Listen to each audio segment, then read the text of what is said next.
is Terry Bradshaw, quarterback, Pittsburgh Steelers. It's 7:15.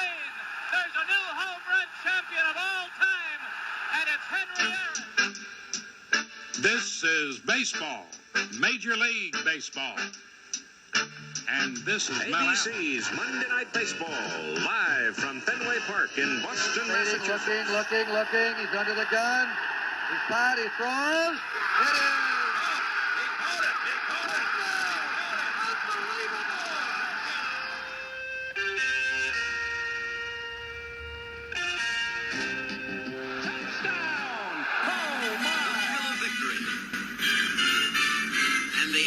Of defeat. Frazier! Down goes Frazier! Down goes Frazier!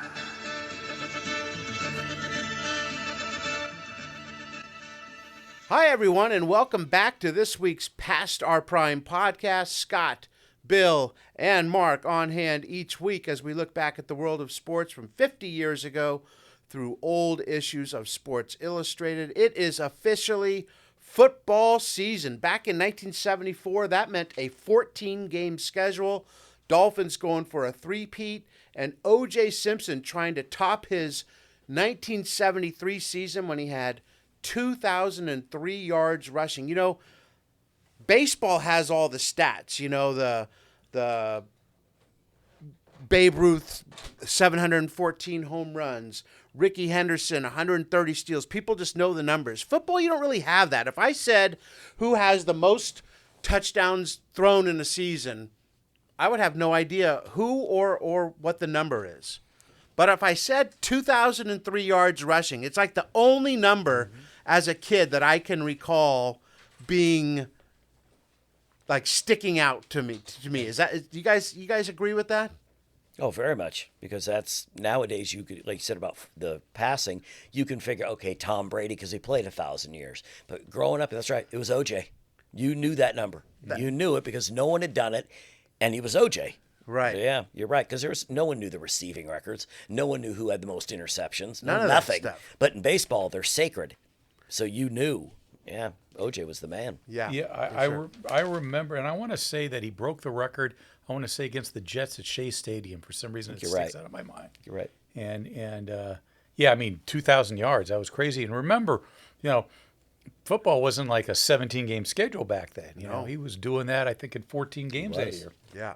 Yep. It's amazing. Still holds the record for the 14 games rushing record. But it's amazing how the times have changed, because OJ was the offense for the Bills, and the quarterback threw like 8 times sometimes a game. Yeah. So OJ had all the pressure on him, and the fact that he didn't get injured at that point in time, because he did that over basically an 8-year period. So just in terms of his great rushing yards. Joe Ferguson's the quarterback, I believe, and he's throwing like 160 passes for the year. Once, and what Patrick Mahomes threw 593 or something last year. So you know, times have changed. No. But in those days, running backs we all knew our running backs. You knew them for every team, and the quarterback, you go, oh yeah, that guy. But what running backs were sacred as well. They were not anymore. No, not anymore. Now they're considered expendable. And they don't even, now they draft them sometimes in the 3rd, 4th round and just go, right. Get him in. Yep, they're interchangeable. Yep. Well, and you don't have running back by committees back then, you know. No, that's true. You had a main person that ran the ball. The fullback would get some carries. No, but you know. Wasn't the first committee ones? Wouldn't it have been Franco Harris and Rocky Blyer? Because that's how I remembered it. Would that be? I mean, they correct? didn't split. No, they duties, didn't. though. Yeah. But you knew that they were each going to get the ball. Rocky would get a few touches in his prime, for sure. But there was also that sentiment back then that was like, you know, you got to get Earl Campbell his 30 touches because he gets better as it gets going. And maybe that there's some truth to that. They get into a rhythm, or they start, you know, the D line and they start getting, they're like, oh gosh, I got to tackle this guy again, you know. But isn't that what Derrick Henry would be like nowadays? Right. He's so big that if you give him that many, how many times can a guy take 260 pounds on you? And if he breaks away, not some of these 185-pound guys are all get in front of him. Right. So in a sense, he's a runaway train. But you know, yeah, it depends on what type of running back. Yeah. You have the big bruiser back. Yeah. You need more carries because you're trying to wear the other opponent down. It's like a boxer hitting his opponent in the forearms over and over again until finally they drop the forearms and you can do some real damage. That's what the big bruising running backs do. And in terms of what you were talking about the committee, I think of the Dolphins because remember they had Zonka and Kick and Mercury Morris. Yeah. And they had to get all three of those guys touches in the game. Yep. So the Juice and the Electric Company, that was his nickname and his offensive line's nickname. And joining us today to talk about that incredible season, NFL Hall of Famer Joe DeLamielleure, the guard for the Bills who helped make it happen for OJ in his record-setting season. But before we get to that, I have a question to both of you. Okay, Are you ready? Can't look at your phones. Spell our guest's last name. Oh, I had to do DELAMUI.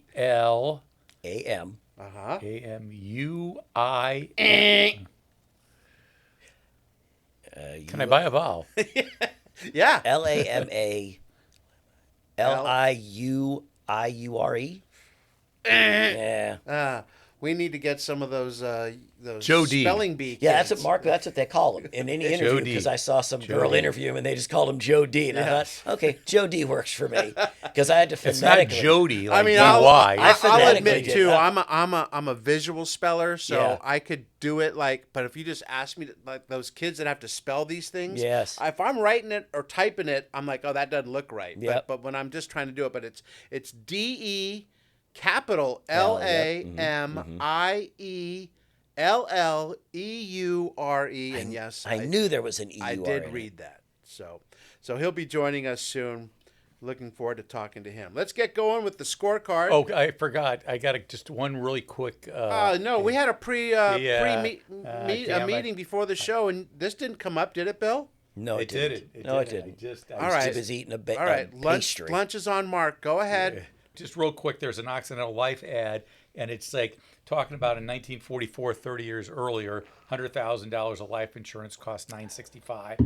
We've got it down to $437, and the ad has a picture of a family. The kids getting a suit tailored, and they're comparing prices from 1944 to 1974, which would be like us comparing 1994 to today. Yeah. Right. But anyway, it'd be like, a hat was $12.50. Today it's $20. Well, the hat is no one wears hat. Well, they wear caps. Right. So Nobody wears hats like that anymore. But it would be like, shoes, $4.50 in 1944, $15 today. Good luck finding that in 2024. A tie, $1 in 1944, $6 in 1974. Again, good luck today. Shirt, $2.46. $8 in 1974. Again, I just found it fascinating. Yeah, the prices. Scorecard. Mark, you go first. It's back to my favorite team, the Portland Mavericks. There we go. That Bing Russell's team, Kurt Russell's dad. They are at it again, making craziness the way of life. And their manager is Frank the Flake Peters. That's his nickname, the Flake. He literally had an argument with the umpire and he stole first base. And the umpires made him forfeit the game. And so he produced the bag 2 minutes later, autographed by all the players, but it wasn't good enough. So he got down on his hands and knees at home plate and scrubbed the bases, begging them to not forfeit the game. It helped in this respect. They upped their home attendance from 84,000 the first 36 games to 100,000 for the next 35.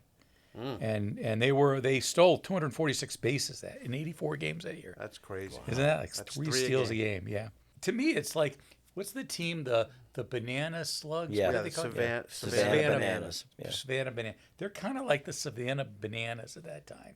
But they actually played. The Savannah Bananas are like almost all entertainment. They play, but they're entertained. Yeah. But at the end of the year, he suited up only 9 players, and each changed position every inning until they had played everywhere. Wow. So can you imagine? I wonder if the they score won. came- That's crazy. They fell behind 6-1, but then came on to win in the 9th, 8-7, stealing 5 bases. So who cares who's on Right. first? Very interesting. Yeah. I would love to go back in time and watch. I agree. I got to watch the documentary. Yeah. It's a good documentary. It is. It is. What do you got, Billy? This was done in 74, so when you say 30 years prior, we all worked in TV studios. Mm-hmm. So this one gentleman, Mike Jacobs, said the future of boxing would be in bouts staged in TV studios. They all laughed him out of there. No way. But there was one, I believe the station manager at the WNAC TV, the NAC in Boston, got a couple fights there. That first fight, which was fine, it did quite well. But it was the second fight that caught my interest. It was Sugar Ray Seales versus Marvin Hagler. Yeah. Think of that in a TV studio. Just, yeah, it was, and Hagler was the welterweight champion at the time. They did capture a huge TV audience.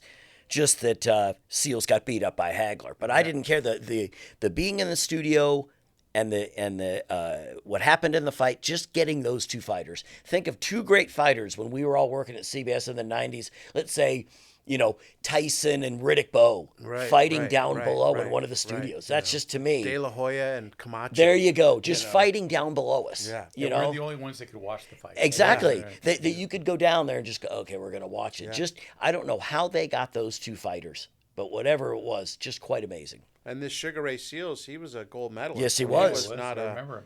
Yeah, these weren't just guys. No. Hagler might have been at the time just a guy. I don't know how well known he was. I think this was his 17th fight. They said he was a New England welterweight champion, so whatever that meant. And then he would go on to become obviously one of the greatest ever. So. And so one of his first fights, he beats Sugar Ray Seales, and his last fight, he lost to Sugar Ray Leonard. That's so it's right. those dang sugars out there. I know. Sugar There's Ray. something about that name that makes you a good fighter. They said it, Mark. I had the fall guy in the Mike King. which is Mike King, which was the high diver. Yeah. And so he had before leaped over a 220-foot building into 14 feet of water. This time over the Labor Day weekend, he had 2,000 people watching him in Fort Lauderdale, and he bailed out of the helicopter without a parachute, 155 feet above this Lighthouse Yacht Club, did a double reverse and plunged feet first into 8 feet of water, surpassing the previous mark of 135 feet. That is just crazy. There is no margin for error there. No. But did you see what he did? He said he broke like 2 vertebrae or something in his back. All right, now what do you got? Who said what? Billy? Horst Mohlman. He was the Bengals place kicker. I think he forgot who his boss was, which was Paul Brown. He was on the National Football League Rules Committee. He said, the people who changed the rules must have been some kind of super idiot professors who have never been on a football field. Uh-oh. God know your bosses are when you're doing that. Not you, of course. Yeah. Everybody else is a jackass. I like Charlie Ford, former Chicago Bear cornerback, now with the Eagles, who said, the only game balls I ever got in Chicago, I stole. At least he was honest. Yep. At least he was honest. That's going to get us to our first article in the issue, which is the Battle of the Ages. It was really Jimmy Connor's year in the tennis world. He won all majors that he entered. He was not able to enter the French Open because of some weird thing with World Team Tennis or something that didn't allow him. Or otherwise, he would have been going for the Grand Slam here against 30. He was 22 years old, going up against 39-year-old Ken Rosewall in the U.S. Open, and it was not. If it were a fight, they would have stopped it, right? He wins in an hour and 8 minutes, straight sets. Rosewall won 2 games. I think it was 6-1, 6-love, 6-1. Correct. The best tennis I've ever played in my life, said Connors. I didn't miss a ball. So really, he was coming into his own and dominating the world of tennis. If I was at the U.S. Open, I'd complain. What? We paid all this money to watch an hour of tennis? Right. Come on. I mean, it happens. But you watched greatness with Connors, and Yeah. I watched some of that match, the parts I could see. Rosewall was a great champion at one point, and he made him look like an amateur. Yeah. I mean, he was all over the place. Every shot that Rosewall hit, Connors would put it exactly where he wasn't, and he just didn't have the legs, Rosewall, to get to the ball.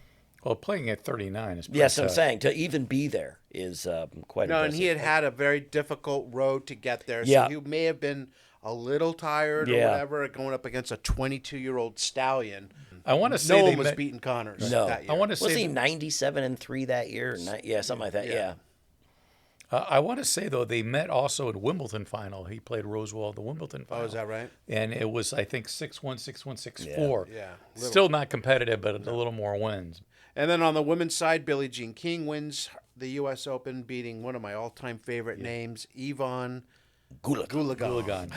That sounds like goulash. That's what you do at a party. I'm having some more goolagong. As a kid, I loved that name. Yeah, That was wonderful. We should have run one more test. The Evil Knievel jump over the Snake River hadn't turned out the way most had hoped. He hadn't made a successful jump. I mean, he hadn't even really made a jump. Nor had he had a spectacular crash. Instead, just a fizzled out parachute landing down below into the river. Bill, what happened? Well, he got up in the little, jet thing, and The sky cycle. Sky cycle. Once it took off, the parachute was already coming out. Right. You see the picture. It's going up. The parachute's out. So the first parachute unlocked the main parachute. So it went up. And I still remember that day watching it. He went up and just floated down. Yeah. And there was so much buildup, and you're thinking, oh, he's going over it. No, he made it. At least he didn't die, but I mean, he made it right to the bottom. Yeah, and Mark, many thought he was dead. Yeah. Well, I thought the night before, sure, he was going to die. I thought. But even then, they thought, Yeah. that he's, he was like submerged in the water for a little bit. But that's why people watch guys jump things or do they're waiting for the. I don't think everyone was thinking, man, I can't wait for Evel Knievel to make it. They were thinking, wow, this is going to be terrible. But they are still, glued to it. And I know why he didn't do another test, because if he'd done another test, and let's say he had the issue and it fizzled, maybe they don't do the jump or something happens in the machine, the rocket doesn't work and he has to postpone it. So I don't think he wanted to get it over with and do it. So he didn't want to take any chances that something would mess up. But all this built up anticipation and then It really truly fizzled. Is there anything you can think of sports-wise where you had all this big anticipation and then it was just like... It's usually like a fight. That's what I would think of, like a Tyson fight where you're like, oh, it's going to be Tyson versus Holyfield. And, I mean, those weren't necessarily great fights, but they were entertaining. The first fight was good. They had some weird stuff happen to them, but I can't think of anything. I remember getting my dad and brother tickets to the Tyson Michael Spinks closed circuit fight. Mike Spinks didn't want to be there. That thing was over in a minute. Yes. That look in Michael Spinks' eyes when he was on there, he just thought, yeah, he'd want to be anywhere but right here. Right. And that was in Mike Tyson's I'm going to kill you days. Yes. I would say one that it wasn't disappointing because it was so great, but it was so quick. If you ever watched the Hagler-Tommy Hearns fight just came out, and it was like a Rocky movie. Oh, yeah. They 3 were just- rounds of hell. Yeah. Hearns was just trying to do the swinging from everywhere. And, I mean, you thought it would go longer, but it was bummed that they didn't go longer, but it was great because they were just, it was a movie. He just came out and, right away. Yeah. And like 30 Hearns seconds came into the right out fight, of that and corner. they had both landed big punches. Yep. And you're like, oh, man. Yeah, it's an old-timer. I watch that at least once a year. Yes. It is. Mind you, it's unbelievably violent for people that may not like it, but it was a they great. don't watch boxing. You just don't see guys do that because the first few rounds, a lot of times they're trying to feel the guy up and see where he's going to go. Hearns walked right out and just started swinging, and then Hagler was not going to back down. And then Hagler finally gets him, and Hearns does that sort of sideways, right? Where he's he's going sideways. He's about to go down. He got me. He got me. Yep.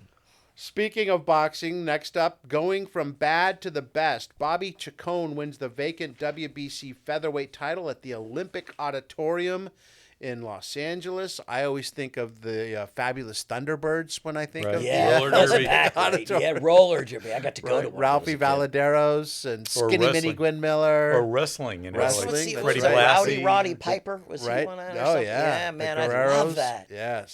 Yes, but this was boxing back when boxing was big, and they'd have fights there all the time. I mean, is the Olympic Auditorium even still there? It is still there. Really? You can drive by it, but nothing there. I don't know if they do. That's sad. So there was an interesting thing in there. Who Bobby Chacon's boyhood buddy was? Anthony Davis. Is that right? Yeah, that was his boyhood pal that he hung out with back in the day. Yes. And then there's a sad part. Can I tell you the sad one? Yeah. His wife Valerie. Yeah. Did you read about that, Scott? I did. That his wife Valerie when he was first getting into fighting, said he suggested he give fighting one more try while they watched a fight on television. He won the fight. He went on. Years later, the same wife was trying to get him to quit fighting, and they had a place in Hawaii. They were going to go get jobs, and she said, no, this is great. He said no, and a few months later, she killed herself. Yeah. So it's sort of like you helped him get in, and it took everything out of you. But I would think if you're a wife or anyone that's related to boxing, to watch someone that you love, and he had dementia toward the end, just really terrible. Oh, absolutely. And you would think Chacon would be a lot bigger nowadays. He was a Valley guy, so he was really a Southern California. Went to Cal State Northridge when he was first fighting. Yep.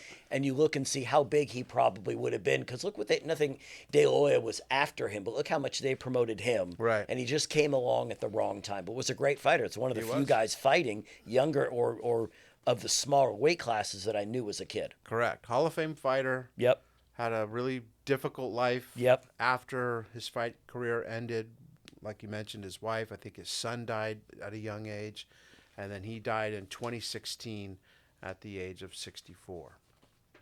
All right, the cover story is a drawing, actually, of OJ Simpson coming off his unbelievable 1973 season. So it's the football preview session issue.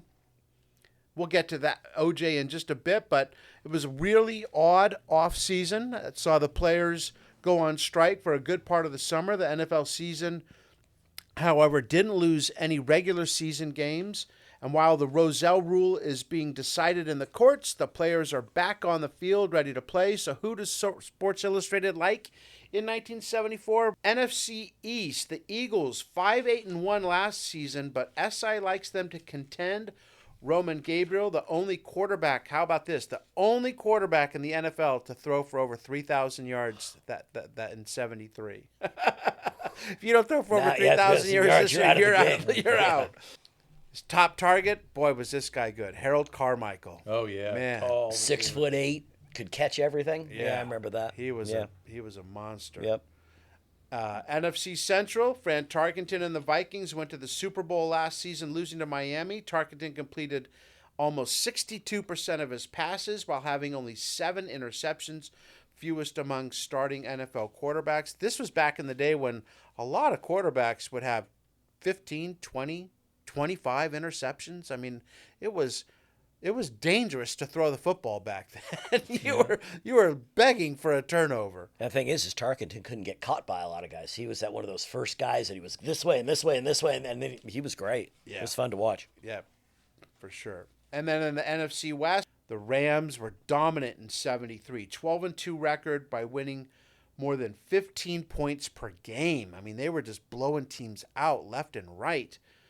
Didn't Bill Curry say he thought they should have won that year? It didn't happen. There was some things happening. He had talked about how we were the best team. Yeah. It just didn't obviously end that way. SA liked them to do it again in 74. Knox liked to run the ball, hence the nickname of his offense, Ground Chuck. His QB, John Hadel, led the NFL the year prior with 22 touchdown passes and was the NFC Player of the Year. And on defense, their D-line, 45 sacks between Jack Youngblood, Merlin Olsen, Larry Brooks, and Fred Dreyer. Yep. Not bad. Going back to Hadel, he was Chargers quarterback for the longest time. Yep. He came over to the Rams, but what was so unique about him is most quarterbacks have a single digit or a digit in the teens, like number 17, number 11. Hadel wore number 21, which is not a quarterback's number. That's right. Which was really weird. There was probably something lucky about that number that he liked. I liked how they described John Hadel. He was tougher than a boiled combat boot. He last sat out a game with an injury when he was in the 8th grade. He just sounded like one of those guys that's gnawing on his hand on 4th. He's like the knight from Monty Python and the Holy Grail. It's just a flesh wound. Yeah, exactly. Exactly. And he's still pissed off at his 8th grade coach for not letting him play. Yes. He's those guys you walk into his locker after the game and go, I just have no idea who I'm going to get. Right. Let's all do it together. Right, right. You got a question for him, Bill? Let's all, exactly. They'll look at you to start. I had that before, yes. In the AFC Central, all eyes are on the Bengals, who won their last 6 games to edge out the Steelers to win the division. And this is how they gauge how good teams are now versus back then. It didn't really matter. But I looked at it. They only outscored their opponents by 55 points. Right. So that means that they were in a lot of close games. And when you're in a lot of close games, it can go either way. So the Steelers had an identical 10-4 record, but they outscored their foes by more than double that of Cincinnati. And as we all know, this was the year the Steelers... Right, this is the start of the Steeler dynasty. Yeah, that draft that Mark had talked about, I looked at, right. I thought, how do you get that many great Hall of Famers? Right, well, here's a way. Listen, did you see this? In the SI preview article, they said the Steelers needed to address the wide receiver position, and they did that by taking Lynn Swann in the first round, and in the fourth round, they got what may be the real steal, John Stallworth from Little Alabama A&M. When Pittsburgh received a film on Stallworth from his school, it carried instructions to pass it on to the other teams in the scouting combine. The Steelers took one look and conveniently lost the film, which helps explain why Stallworth was still available in the fourth round. They cheated. Some say that Stallworth, if people had seen the film, he could have gone in the first round. They may have taken him over Swann even. You can't get away with that today. Oh No, my gosh, gosh, no. no, gosh, Well, no. first of all, they all go to Little Alabama A&M now, let alone get the tape. But in those days, it was like, oh yeah, we don't. John, who? I got nothing here. I don't know. That's crazy. Intern. In the AFC West, Kenny Stabler has supplanted the Mad Bomber Darryl LaMonica as the starting quarterback for the Raiders, who will be looking to win their 7th division title in the last 8 years. It is as close to a sure thing as there is. They're 103, 40, and 11 over the last 11 seasons, tops in football. You know, I worked in Boston during a lot of that Brady and Patriots dynasty, and I would tell the interns, I'd say, I'm a Raiders fan, and they'd look at me like, oh, that's too bad. And I'd go, you sons of bitches. You don't know I'd be history. like, in the 80s and 70s, Yes. 70s in particular, the Raiders were the Patriots. Yes. Yeah. They won their division every year. Yep. They didn't win the Super Bowls every year the way the win, Patriots baby. did. But they were, you know, at one point I remember they were the team, like on Monday Night Football, they were like 19-1-2. Yep. So like when it was prime time, they were the team to watch. And they always had personalities on their team. Yes. They were Ted Hendricks and Matuzak and Lyle Otis Alzado. Sistrunk. Otis, I mean, they always had Snake. Yes. Yes. Bolitnikoff. Right? Yes. Yeah, but the Stickum. Yes. Right? And, you know, Al Davis, John Madden, Right. even Yes. their coach or their owner were well known. And Stabler, what I love is there's not a lot of lefty quarterbacks. No. So when you get a southpaw throwing, Yeah, it's always yeah. kind of neat. But what's fascinating to me is, so Alabama had this history of being a running school. But if you think about it, Joe Namath and Kenny Stabler both came out of Bryant's program at Alabama. So, you know, we were two really successful throwing. But yeah, I would just look at that with Ken Stabler, Bolitnikoff, Casper, Upshaw, Ray Guy, Bubba Smith, Otis Sistrunk, Jack Tatum. It was just loaded with Hall of Famers. Right. In the AFC East, the Dolphins are 2-time Super Bowl champs following the perfect 1972 season with another Super Bowl win last January. But the Bills are the hot team, 9-5 the year prior. Buffalo was looking to ride OJ Simpson to the top of the division, coming off his record season of 2,003 yards rushing. The Juice and the Electric Company, as he and his O-line are known, will be the focus of every opponent's defense. And as we'll mention when our guest comes on, I'll ask him, there's nothing better, I think, in sports, like Mariano Rivera. Mariano Rivera threw one pitch. Mm-hmm. They didn't even need to put a sign down, really. He throws a cutter. Yeah. Can you hit it? No. And that's what the Bills were like. They were like, we're running the ball. Yeah. Can you stop us? Yeah. No. And for our guest, that was just fine for him. Joe DeLamielleure was an integral part of that Bills line that helped OJ have his record-setting season in 1973. And this is my favorite part of the show, running down the resume of the all-time greats. So here we go. Joe D., an All-American out of Michigan State, the first-round pick of the Bills in 1973, went on to be on the all-rookie team that year. Then he's a 3-time first-team All-Pro, 4-time second-team All-Pro, a member of the Bills Wall of Fame, Browns Ring of Honor, NFL Hall of Fame class of 2003. But they made you wait a bit for that, didn't they, Joe? Yeah, they did. I think it was because I was anti-Upshaw or Union, so it took me a while. But I finally got in. But I never even thought I was going to get in because it took so long. But then I got in. They said, what took you? I said, I don't know. I don't vote. You know, whoever was making the decisions. I know I wasn't a favorite of the union. I know that because we complained about our pensions the whole time. Yes, and we will get into that. But let's start off back in your rookie season in the NFL. As if that wasn't enough, you have the best running back in the game that you're blocking for. At what point, Joe, did you know that something special was happening in 1973?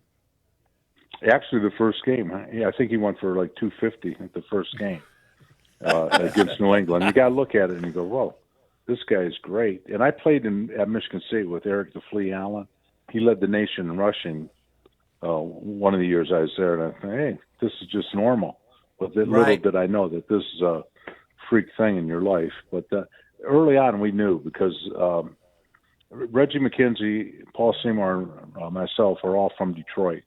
That line was all Big Ten guys except for Mike Mottler, who went to Colorado, but he was born in Columbus.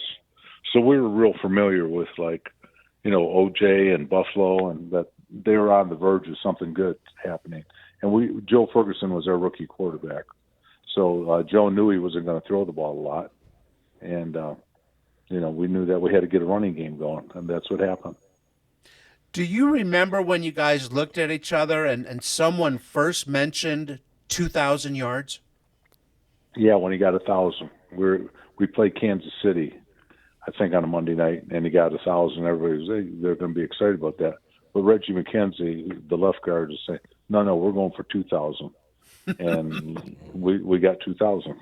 But it was an exciting year because all the stars were aligned or something. Nobody got hurt. I mean, OJ didn't get hurt. Jim Braxton was our fullback. He played tight end at West Virginia, and they put him at fullback. Well, he could run, he could block. He weighed 250. So we had, and then Paul Seymour, who was the number one pick also that year, was a tight end. So we had 4 linemen basically with Braxton, Seymour, myself, and Reggie all added to that team. And they're all pretty good players. So that team was built to run. And Jim Ringo was line coach, who also played in Green Bay, but, you know, he was a coach and played for Lombardi and the Green Bay sweep. That's basically all we did. It was Green Bay sweep, but it was in Buffalo. So nobody wanted to call it the Buffalo sweep, but they came out with the Electric Company because we turned loose the juice. Right. What a great, great nickname. Because after the 7th game, everybody said, hey, we got to give these guys a nickname or something. No, thinking, well, the public relations guy in Buffalo, Bud Tallman was his name. His son was watching cartoons every Saturday, and there was a cartoon called The Electric Company. Mm-hmm. And he said, hey, Dad, why don't you call that line The Electric Company? They turn loose the juice. Wow. It came from an 8-year-old boy. Now, he nailed it. Mouth of babes. Yeah. Now, did you like the name? Did everybody like having that name? Well, I mean, the nickname was pretty awesome for an offensive line. Nobody was, right? I don't know if an offensive line has ever had a nickname after that even. I don't know. Maybe there's one or two, but not like the Electric Company where that went on for years. And they still make T-shirts with the Electric Company, which none of us get paid for because that was before we had union representation. Mm-hmm. And but that's okay. I got a lot of T-shirts for my grandkids and people, and it's pretty cool. It's a great feeling to be part of something 50 years later, and you're still part of it. It's not too many guys can say that. No. You know, you mentioned that it was the Green Bay sweep, and that's what you did, right? That's what you did. Yes. You guys ran the ball. The mark of a great running offense is being able to run the ball, even when the defense knows you're running the ball. I mean, you guys must have loved that. You lined up, and you were like, "You guys can't stop what we're doing." Yeah, here's what happened with that whole thing. Ringo was a brilliant line coach. All we did was outnumber the guys to each side, whatever side we want to outnumber. Everybody blocked down, and then fullback will kick out, and then I'd run through first and Reggie second. We had 3 blockers at the point of attack all the time with OJ running behind you. Nobody could stop it. It was unbelievable. And, one time he had 39 carries in one game. Could you imagine that? Nowadays, no. Never. So he had a lot of opportunities. And Jim Braxton almost had 1,000 yards, the fullback. He was 9-something. So we rushed for 3,000 some yards. 3,000 something, because OJ had 2,000. We had like 3,000 something or close to it. And that record will never be broken because they only run the ball 12 times a game now. Or 15, 20 times, that'd be a lot. And actually we did it in 14 games. Right. That's even more unbelievable. But anyhow, back then when you're playing, you don't even realize it. Hey, we did good today.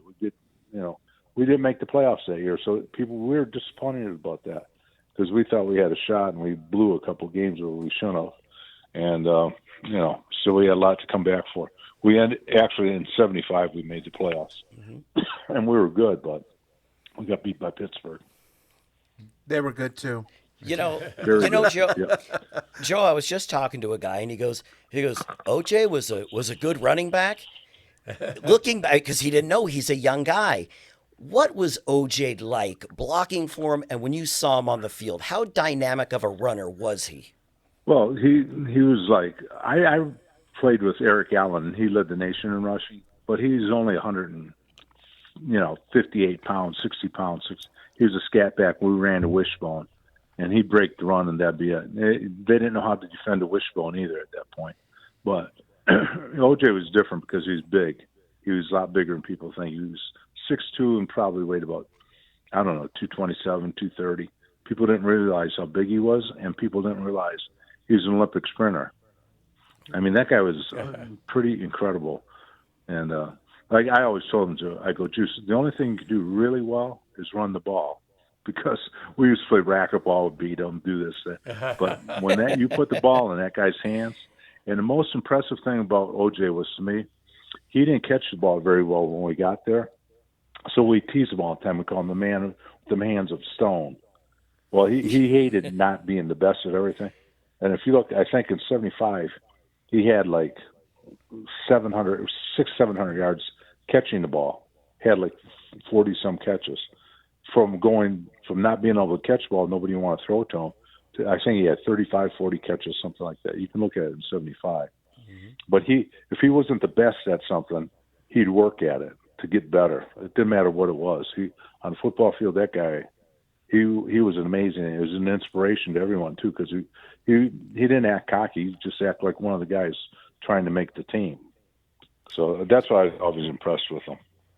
So you have your scheme for the blocking, but with someone as strong and as fast as OJ, did you have to get the block done quicker because you knew he was going to be through that hole so fast? No, it was easy because all you do, you don't have to knock the guy down or anything. You just got to, just hold him up for a second and OJ be gone.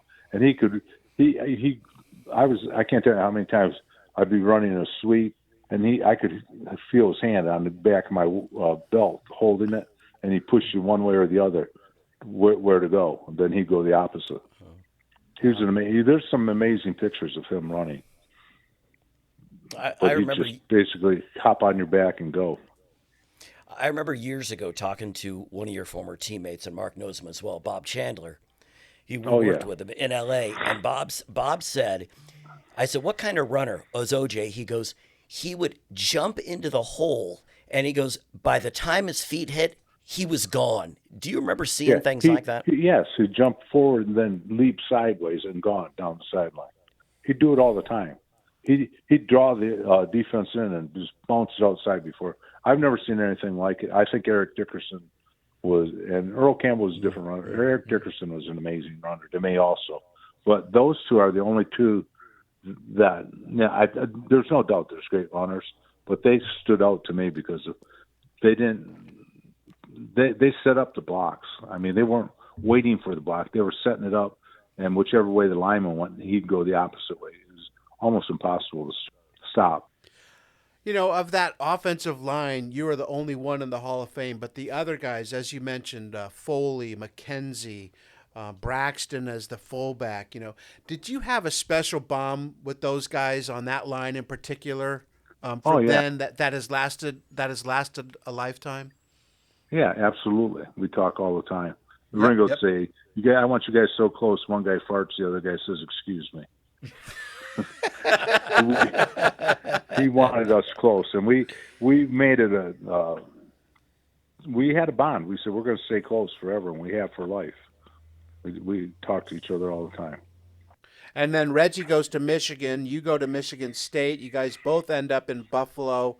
I mean, you guys have had just like this paralleled universe almost your entire lives. Yeah, and I wanted to go to Michigan.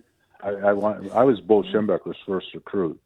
And then I told my dad went to I'm one of 10 kids. My dad went to 3rd grade. My mother went to 8th grade. And I'm the 9th of 10. So, and we have a bar, which is still in Detroit. Nobody drinks in my family. My mom and my dad never drank.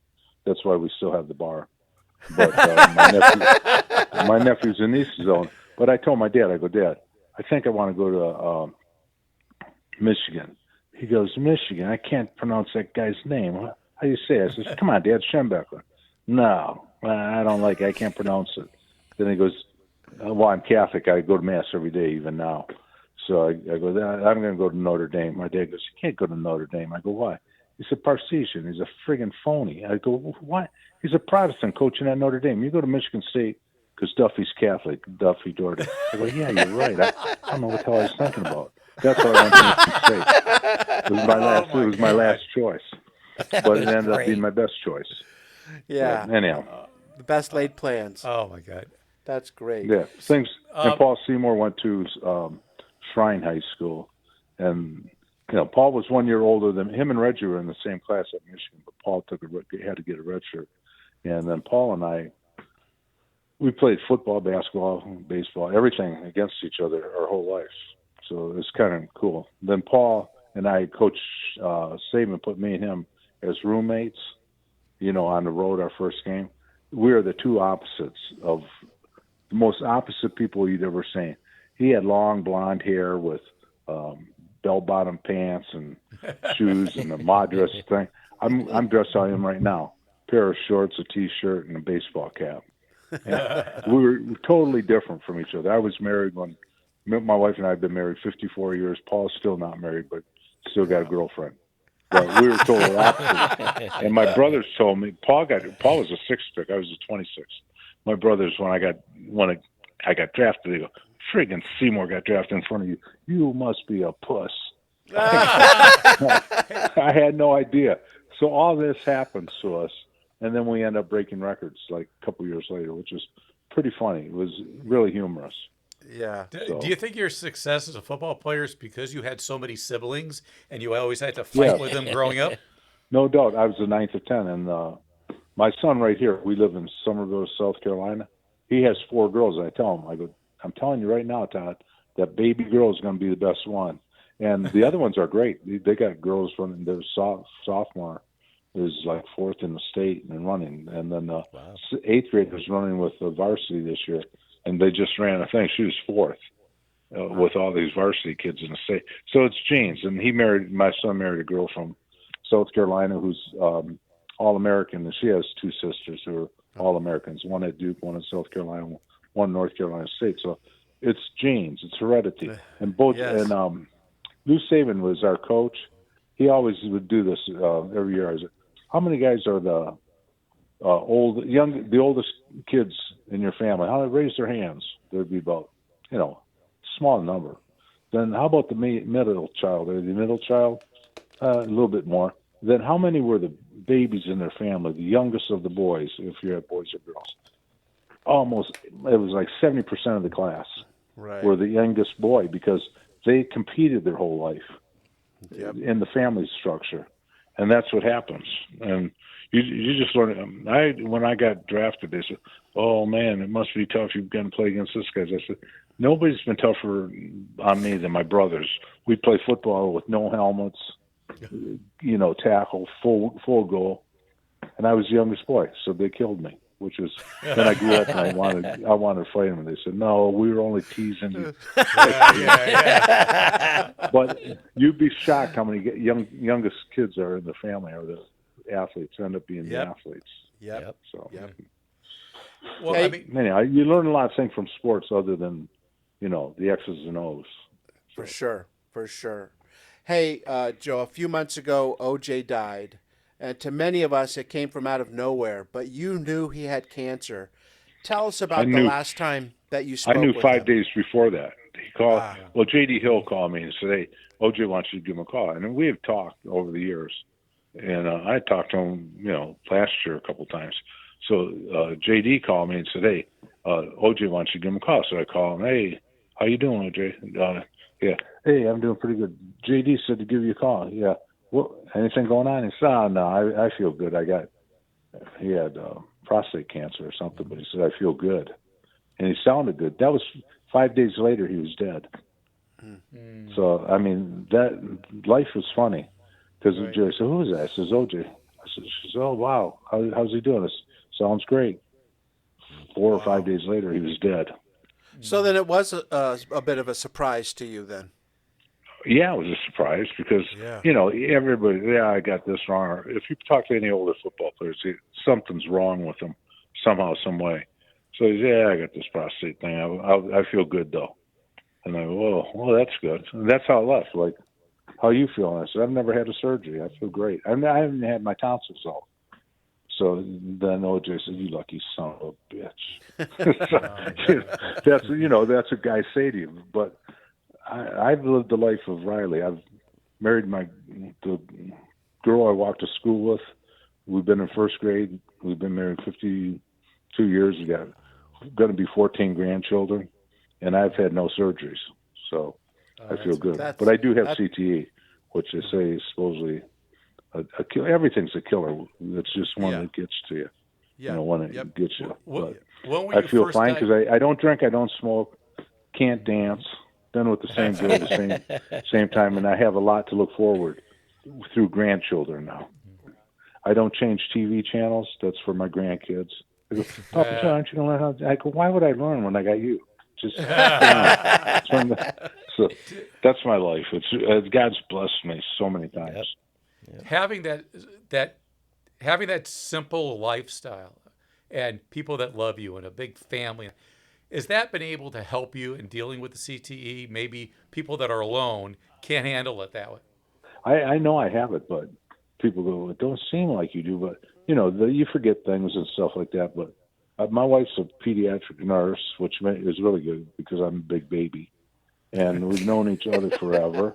And my brothers and her brothers are friends. It's like one big family. And so everybody takes care of everybody else. And there's no doubt family has a lot to do with being okay. Joe, you said about whether or not OJ was guilty of the double murder in '94 that I don't want to say if I thought he did it or not. It doesn't matter what I think. I just hope that he was squared up with the Lord. Mm-hmm. But you also said that the OJ Simpson I knew would never do that.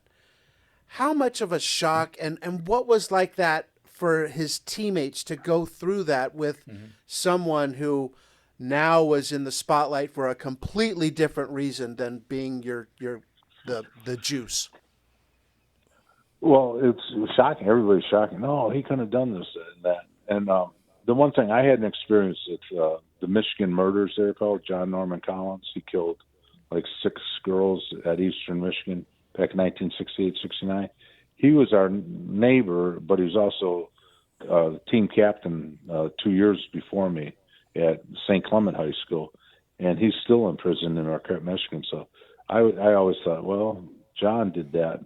Maybe OJ could have done it because it's not the person Like John Norman Collins to me is one of the nicest guys. He's captain of the football team, good-looking guy, and he killed this girl in Michigan, and it was he was arrested, accused, and still in prison right now. He's still alive. He's like probably 70 years old, 68, 70 years old. So when that happened with OJ, and I also coached a kid at Duke. I was coaching at Duke, and he bludgeoned his grandfather which I was, oh my God, that can't be true. Yeah, it was. So I've known 3 different people accused of murder. 2 were convicted, and OJ was, I guess he was convicted of, he didn't go to, not for murder, but he got, what did he get convicted of? Stealing goods from a casino. Right, So, exactly. You know, you just don't know. God's got plans for everybody. I know this. In my life, I'm Catholic, so I go to Mass every day. And I go, why do you do that? I said, because it allows me to swear. Because when I grew up St. Peter's, I'm like, come on, let the guy in. He cussed a lot. But he went to church every day. Because I take everything lighthearted in a lot of ways, but I don't want to even say I'm religious. I believe in God. I know there's a God, and there's reasons for everything. It's interesting because I talk to young people and they don't remember the OJ, the football player. All they remember is what happened in '94. And exactly. I lived in Brentwood in '94. I lived 3 blocks from the murder when it happened.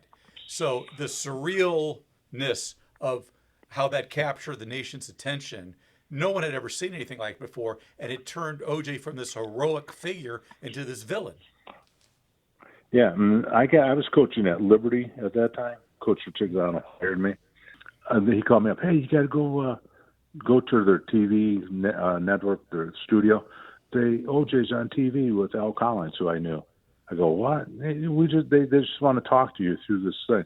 So I sat through that whole ride, watching that thing and discussing it with people. What kind of guy is that? He's a great guy to me, but I'm just shocked that this is happening. And I always feel sorry for the other side of the family too, like the Goldmans. Of course. I'm sorry for his wife for sure, but Goldman may have been just an innocent person bringing something back to the girl. Who knows? Right. But, you just think, man, why? What a tragedy, and why does this happen to people? And but that's what I think about it. And I always liked OJ. He was funny. Every encounter I had with him after that, we kept it lighthearted. I don't want to, I'm not judging him on anything. That God's going to judge him. We don't have to judge him. But I will pray for the families. It has to be surreal, right? Yeah, it is. Yeah, because the guy was every time I talked to him, he was funny. And, we did things lightly. Yeah, we'd walk to practice all the time. We had a grass practice field up from the stadium, and me and him would walk up a lot because we were in the offensive meetings, and he'd always be saying, man, there's no white guys who could run in the NFL. I said, come on, there's a couple guys. Who? I said, John Riggins. He goes, okay, I'll give you that one. I said, and how about Zonka? Okay. I said, well, what do you mean you're talking about there's none? I just named 2. We would do that stuff all the time, like tease each other. Sure. And he played. I won the NFL racquetball contest. We had a match in Vegas. I won it one year and came second the next year. We had racquetball courts in the stadium, and OJ, the one flaw he did have, he thought he was the best at everything. He was the best at running track and playing football. I tell him that all the time. Don't play me on bumper pools table. Don't play me in racquetball. Don't do anything that you're out of your realm because I'll kick your butt. Okay, let's do it. Of course I beat him. I said I'll spot you 19 and give you the serve in racquetball. I still beat him. Did you guys? Was there a point that you got to watch? What did you think about him when you saw him in like the fun movies, like The Naked Gun? Did you ever talk to him about that? We actually went to the show. The Towering Inferno. Remember that? Yeah. 70s. OJ bought the whole team tickets and took us to the movie Buffalo. He took the whole team and their wives to the movie. That's the kind of guy he was. But then he was just a regular guy. When he was in that movie, everybody's making fun of him. There's a fire at 65 before. That was one of his lines. There was a fire. It was a Towering Inferno, big building. That was like, here it comes. There's a fire on 56. So we'd always say, there's a fire on whatever. I loved that movie. I did too. Yeah, it was. It was funny, but he had a good thing. The Klansman. He was in that one too, and he took everybody. Mm-hmm. You'd have to be the perfect person not to be made fun of, but he was good enough that he didn't take it. he could take a joke and he could take Right. harassments. He could Right. take Right. teasing, and he'd tease. But he was just a regular guy to all of us. And a really kind guy. He bought everybody gold bracelets with their number on it. The electric company, like mine was 68. We did it 2003, and whatever we rushed for 3,088. But he gave those to all the offensive linemen and Joe Ferguson, and those guys. Not very many people do things like that. And he was like the first to be, paying back to his offensive line. We going anywhere to get chicken wings in that Buffalo. If OJ came in, he paid for it, no matter what. And he wasn't, nobody was rich, and he was just a good guy. When people think of OJ, they think Buffalo. No one thinks of him as a San Francisco 49er at the end of his career. No. They think of him as a Bill. Talk about playing in Buffalo, because the city is in love with that team. And it's a it's blue-collar like Green city. Bay. Right. Or like you grew up in Detroit, or later when you played in Cleveland. Blue-collar cities. Talk about the love affair between the Bills and their fans. Well, the Bills, like the fans buy season tickets before they buy shoes for their kids. the big thing was the Bills, still is. It's one of those cities that, the northern Philadelphia's, they're like that, all these cities. But Buffalo was really special because they had never won anything and still haven't. We've never won a Super Bowl. So it was kind of a special place. And I think a lot of people in the nation at that time were pulling for the Bills because, Buffalo was, just a small mill town. And, we had OJ Simpson, which was, he was the number one guy. Him and Muhammad Ali, they're the number one guys. Joe Frazier, those guys, Oscar Robertson. There were maybe 10 guys. Bill Russell. Those guys were the heart and soul of the nation. Well, Joe, let me ask. You grew up in Detroit. You played in Buffalo. You also played in Cleveland. Those are three teams that haven't won a Super Bowl. So let's just say by pure chance, Detroit and Buffalo meet. Which way you leaning? Well, actually, I said that last year because I was praying for that to happen.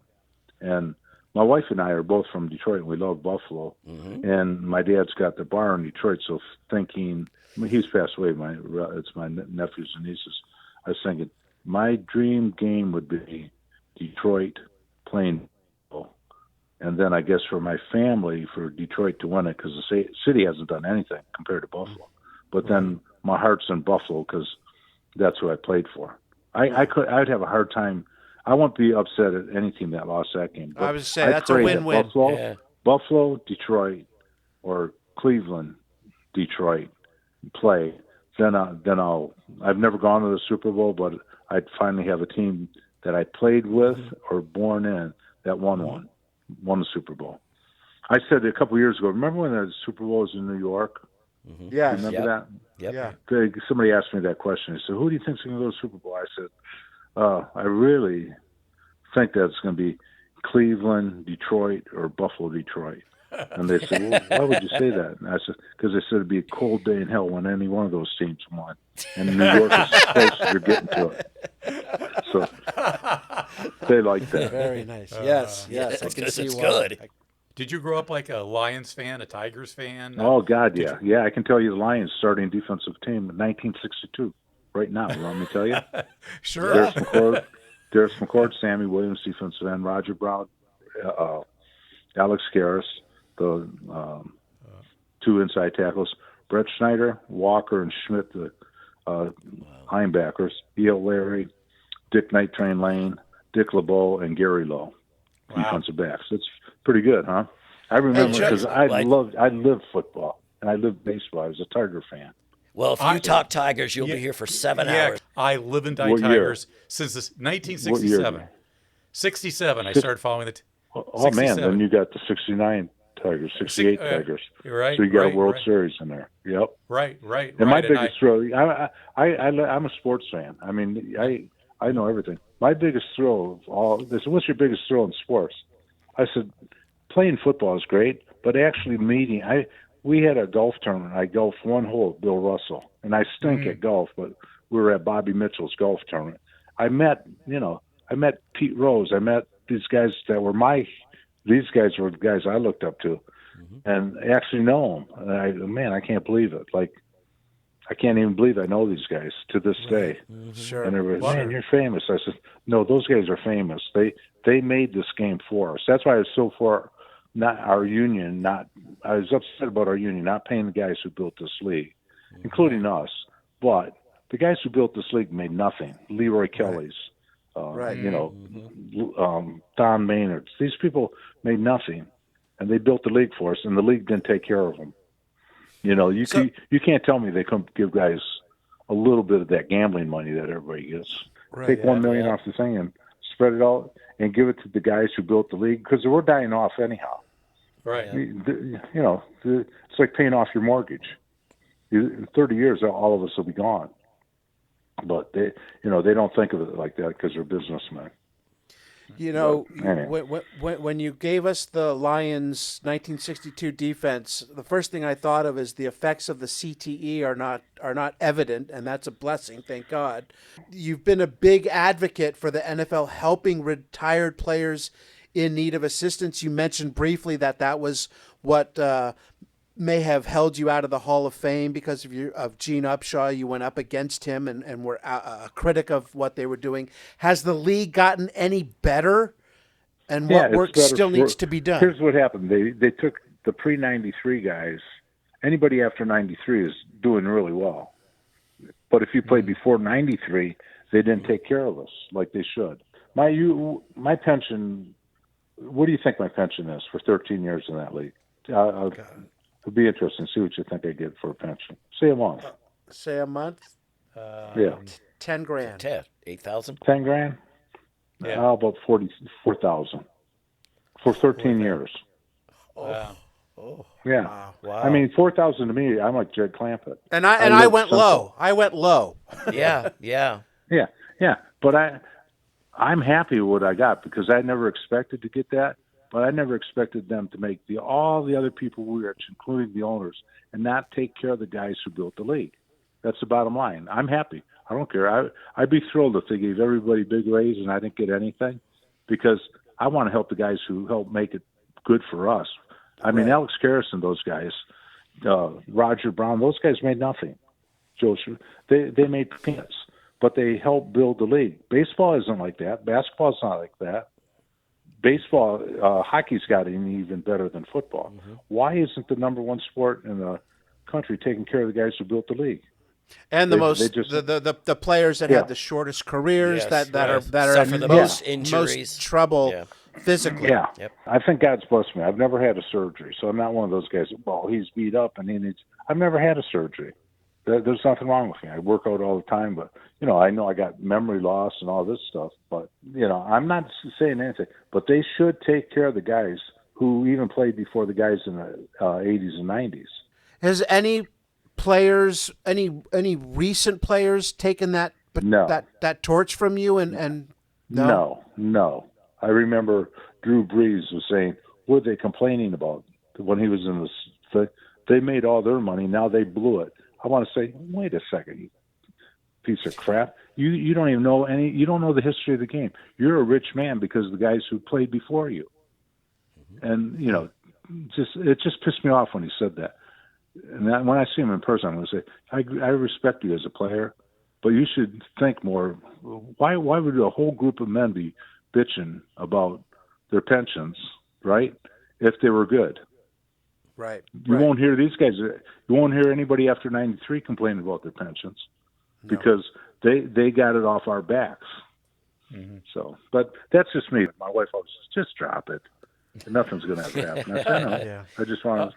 That's impossible. I just feel to drop it. It'd be wrong if I didn't mention that. Yes. I tip my cap. 100% to you, man. I think it's a blemish on the league. And it's just unfortunate because if you and Breeze got together and were on the same side, how much of a difference that might make with his standing in the NFL.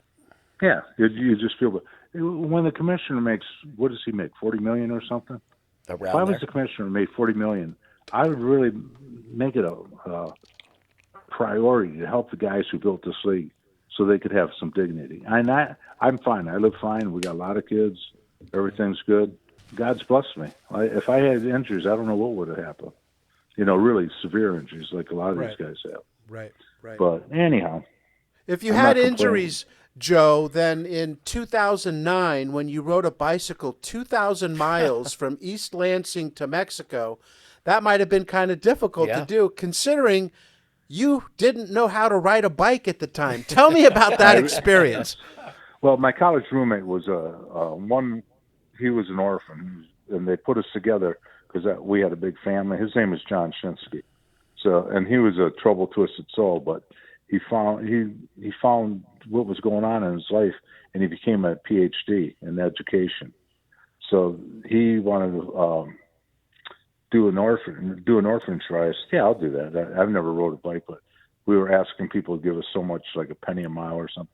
It was going to be me, John Shinsky, and Brad Van Pelt, because Brad was in our class. But I told John, I don't trust Brad because Brad, he was a partier. But, if you want him to go, that's good. But it's going to be tough, the three of us, because we were rotating the ride. Oh, Brad will do it. So about a week later, John calls me and says, hey, bad news, Brad died of a heart attack in a chair. I don't know if you knew that. He was 56.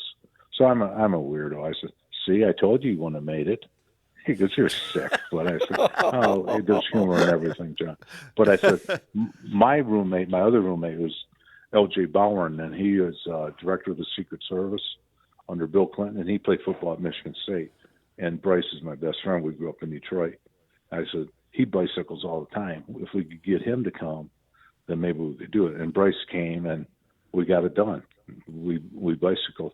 And I only used one gear all the way down. Those guys saw I was insane. I said, I'm not going to shift these gears. I don't even know how to text. How am I going to shift a gear on a 10-speed bike? That I never rode a bike because my mother says somebody will kill you in Detroit. We live. So I never rode a bike, and I just practiced for like 3 months with this girl who's from Detroit, and she had her own bike shop and all this.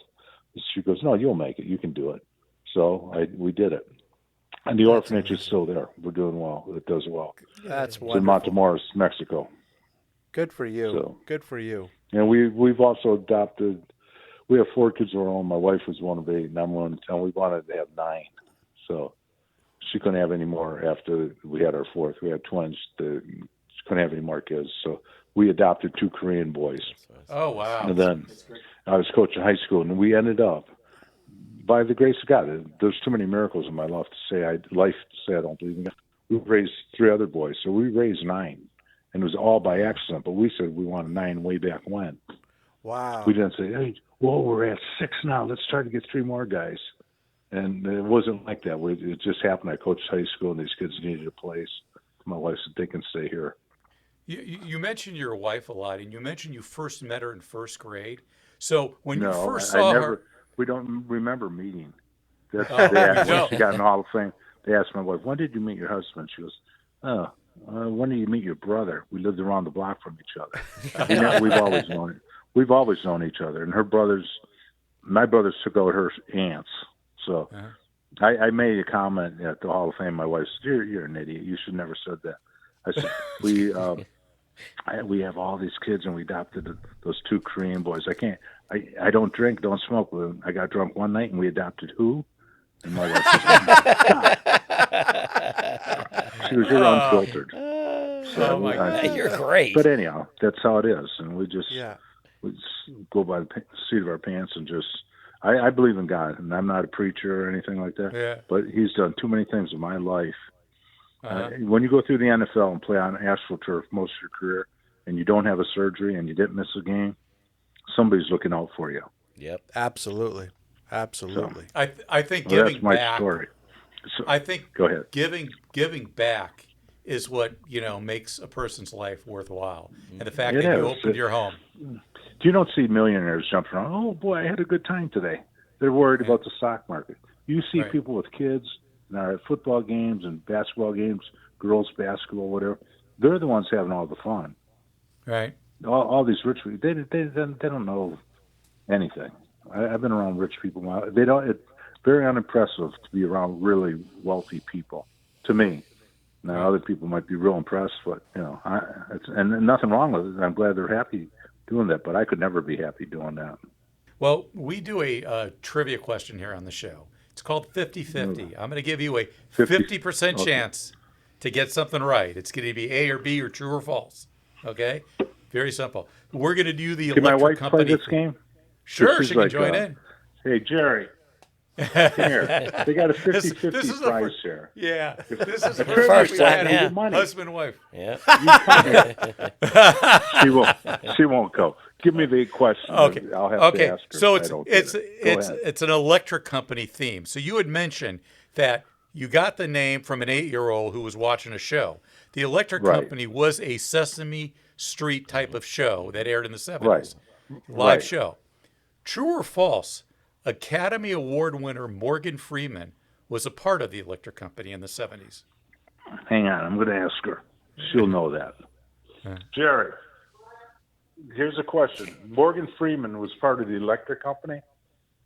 See, Morgan Freeman. Here, ask her the question. Come here. Sure. Just answer Yeah. the question. Hello.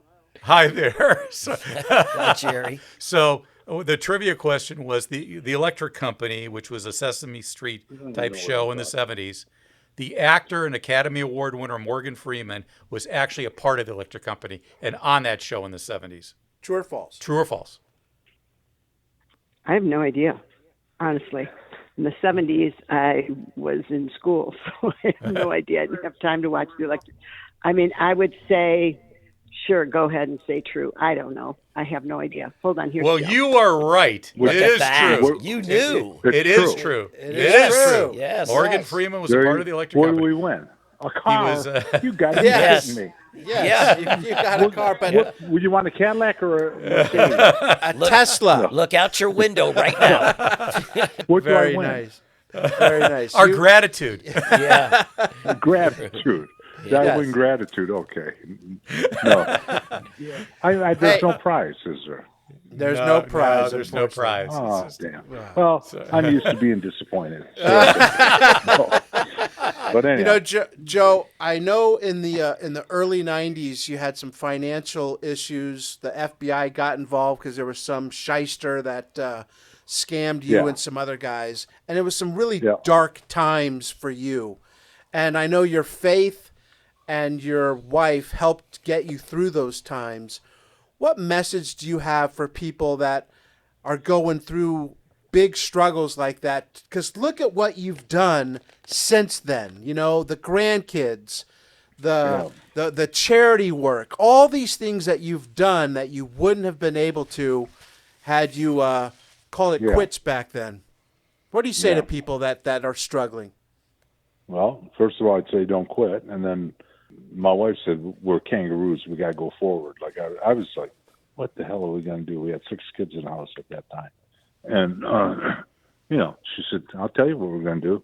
We're going to start double up your jobs. She's a nurse, so you're coaching. You got to do other stuff. And we made it out. My son and I formed a moving company and called Great Moves, and we worked our butts off, and we got out of debt. And then I got in the Hall of Fame. That was a blessing beyond belief. But at that time, I always thought it wasn't my time to get in because I wouldn't have been as appreciative as I was when I got in without being scammed and without taking all that time to get in the hall. So I'm grateful for both. I'm actually grateful for being scammed because it really puts a different light on your whole life. Like you take things that you don't take anything for granted, like your health, your family, your wife, your kids. I just don't take anything for granted. It's a great story, Joe. We can't thank you enough for joining us today and talking about your time with the juice and the electric company and everything. What a rookie season. Boy, that's a tough one to top. I got to tell you that much. So thank you so much. It's impossible. Right? That'll never be. An offensive lineman has nothing to look forward to, basically. When you look back at your career, I played against Joe Green. So what? He beat you. You beat him a couple times. Get beat up, but that season was a season of a lifetime for anybody, especially linemen, because they never get any recognition, any of us, and we've been known for 50 years, at least in Buffalo for sure. So it's I love pretty it. neat. Great. Thank you for your time, my good friend. Thank you so much. Joe. Thank you for joining us. Amazing. Enjoy your You're day. amazing, My best man. to you and your Okay, entire bye. family. Thank you. Bye-bye. Okay, thanks, bye. Ooh, that was a nice. That's nice. That's very kind. Yes. That's the first time we ever had a tag team trivia know. Yes. answer. She got it. She wasn't Did it? happy about it, too. No. She did not want to. She didn't want to be part of this. Partake, but, man, that's another one of those guys where I knew the name. That's Yeah. all I knew about that's Joe everything. DeLamielleure before. And I didn't even know how to pronounce his name, to be quite honest. Yep. Joe D is a lot easier. Yep. But, man, from the time he got into the NFL, he just has not stopped. No. You know, and God willing, that CTE won't. He sounds great. Right? We does. don't know anything about CTE, but he didn't sound like someone. No. Because we've read and heard the stories. Sure. He seems nothing like that. No. I think not drinking, not smoking, Yes. living a simple life, And probably having a is big really, family around Right, him Sure. to keep him, staying active. Yeah. If you take someone and you put them in a retirement home Yep. and there's nobody around them, they will lose sense of timing and Yep. everything, Yep. and they will go downhill fast. Yep. If you have loved ones around you all the time, every day's a new day, Yep. and you keep your memories. I'm just always amazed too when you talk to Hall of Famers, any sport, that these people are Hall of Famers in many ways. Yes. Their character, their integrity. I mean, here he lost basically his entire savings and he starts a moving company. And now he's doing just fine. And what did he say? He said, I'm glad I got scammed. Right? Not many Right. people would No. ever say Because that. there's a purpose for everything. You Right. find Yeah. this happened to me, Right. Yeah. and I'm going to use this positively. And obviously his faith Yes. plays a big Yes. part in that. Yes. So, all right, time to a little more football here. The NFL coaches in 1974. Now they had a little story on all 24 teams back then, I think. But I'm just going to talk about 10 of them. Listen to the coaches that were in the NFL in 1974, okay? Ready? Paul Brown, Bengals, 213 career wins. Tom Landry, Cowboys, 250 wins. Sid Gilman, Houston, 122 wins. Like we said, not one of the all-time great NFL coaches, but an all-time NFL great offensive coordinator Yes. that basically gave us the passing game that we now Yep. see every day. Hank Stram, Chiefs, 138 wins. Don Shula, Dolphins, 328 wins. That's the all-time NFL record. Bud Grant, Vikings, 158 wins. John Madden only had 103 wins, but he was 103, 32, and 7. Chuck Noll, Steelers. Chuck Knox, Rams. Don Coryell, Cardinals. George Allen of the Redskins. I mean, that is a who's who Yep. of NFL coaches all time. Yep.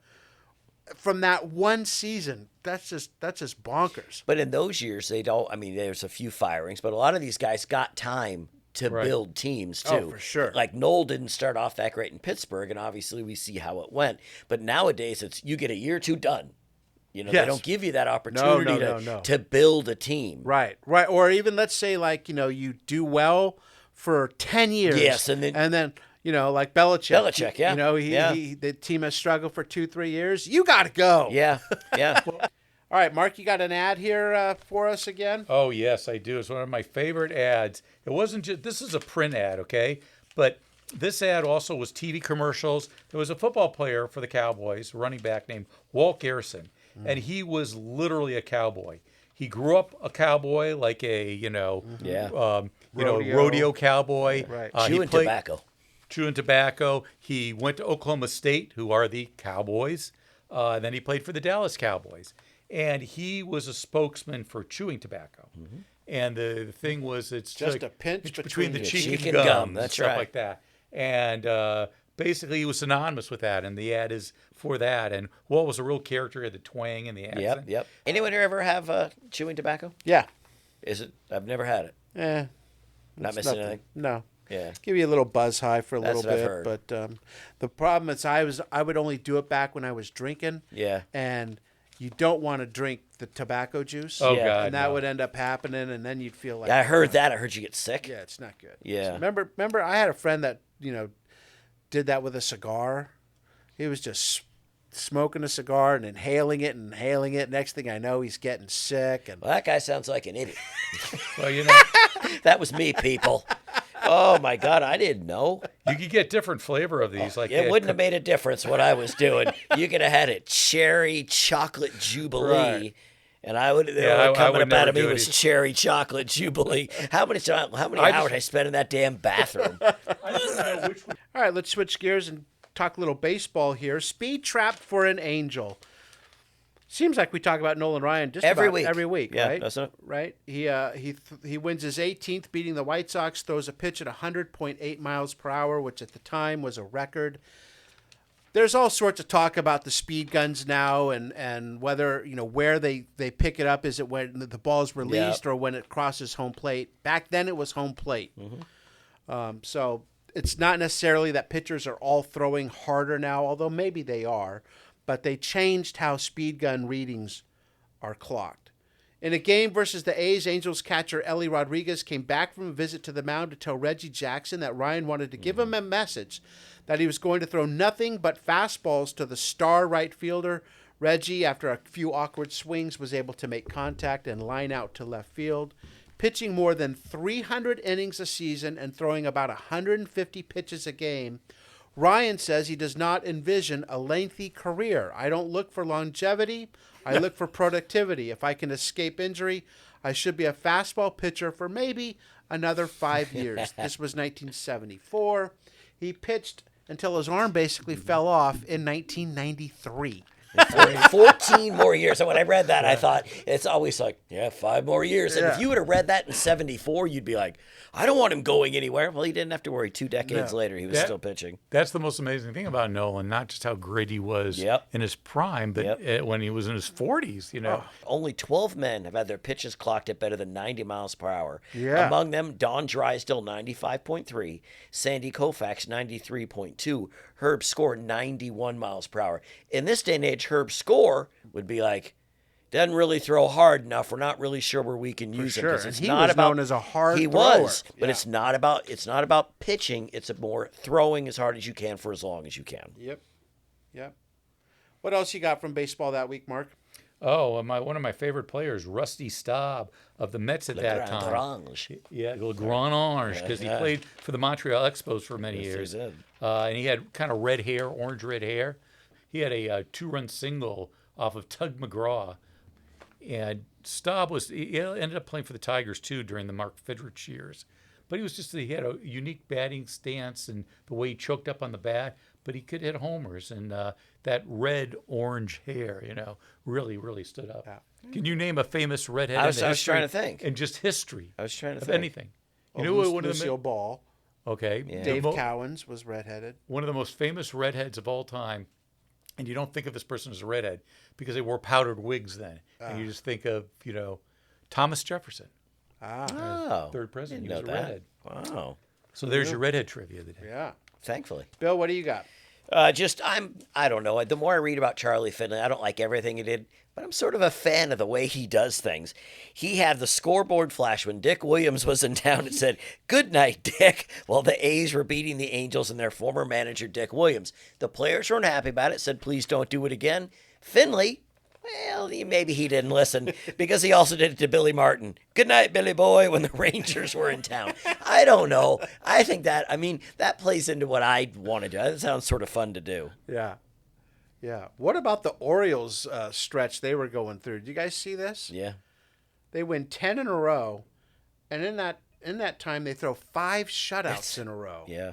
2 by Mike Cuellar and 1 by Jim Palmer, Dave McNally, and Ross Grimsley. 5 straight shutouts. That's just a complete game shutouts too. That pitching staff. But I got to bring it back. Who broke up that shutout? The infamous Charlie Spikes.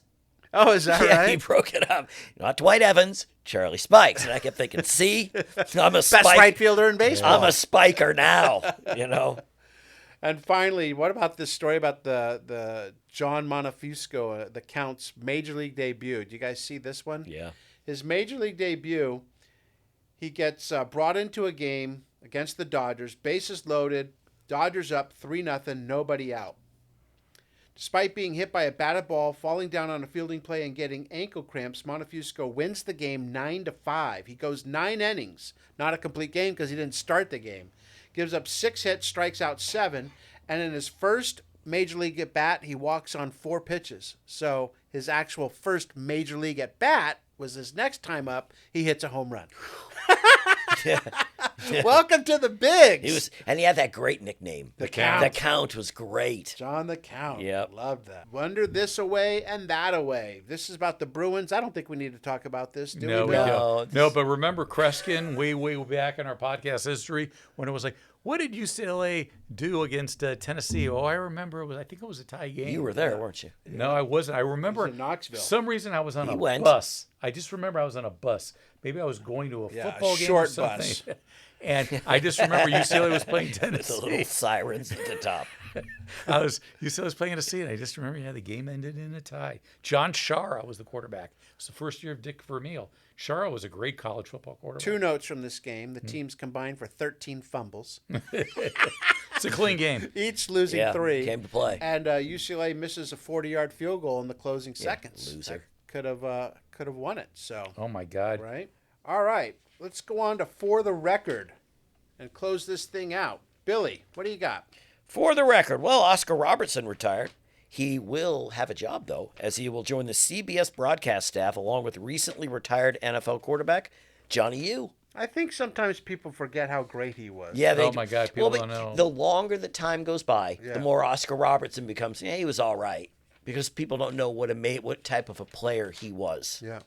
One thing caught my attention, and you kind of briefly mentioned it, I think, Bill, was that Joe Gilliam won the Steelers starting quarterback job mainly because he threw 11 touchdown passes in 6 preseason games. Yeah. They played 6 preseason 6, games man. back then. I didn't know that. And 6 preseason games with the starters. Yeah. It wasn't, the guy, like the other day they said that Sean McVay in the Rams game, he sat everyone down but the 3rd and 4th stringers. Right. They would, back in those days, you knew when you watched a preseason And they want to get rid of all of them. They do. I was a Cowboys fan. I used to live and die even exhibition games. I remember they were playing the Browns one year in an exhibition game in the 70s. And I was like, the Cowboys are going to win this game. Yeah. So did I, Mark. Mark. So did I. Lived and died. It was an exhibition game. They're going to stink this year. They lost the exhibition game 18-3, but they're done. Yeah. Did the same thing. Faces in the crowd. Mark, I'd never heard of this Leslie Towns guy. Yeah, Who is this 71-year-old guy named Leslie Towns of Beverly Hills. He scored his 5th hole-in-one in 40 years of golfing. It was at the Butler National Golf Course in Oak Brook, Illinois. Approaching the green, Leslie asked his caddy, "What did you do? Kick it in?" But now, for people who don't know who Leslie Towns is, that's his real name. But he had a stage name, Bob Hope. And, golf tournaments are named after him. And Bob Hope, a legendary performer, lived to be like 100.